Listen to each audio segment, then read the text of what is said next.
ito ay rated SPG. Striktong patnubay at gabay ng magulang ang kailangan. Maaaring may masiselang tema, lengguwahe, karahasan, sexual, horror o droga na hindi angkop sa mga...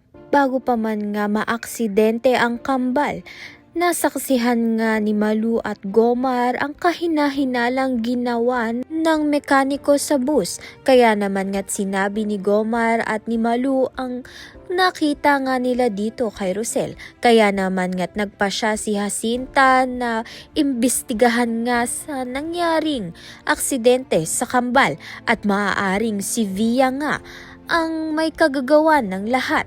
Sa kabilang banda naman nga pagod na nga itong si Tali sa buhay nga niya kay Melania.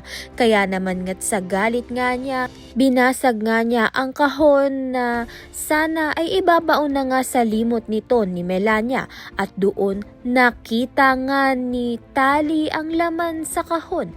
Nakita nga niya ang relo ni Tatay Darius niya na may dugo pa nga.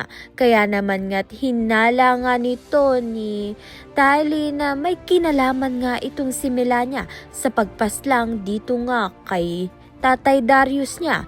Kaya naman nga't yan at iba pa ang dapat nating pakaabangan. Maraming salamat sa iyong panunood.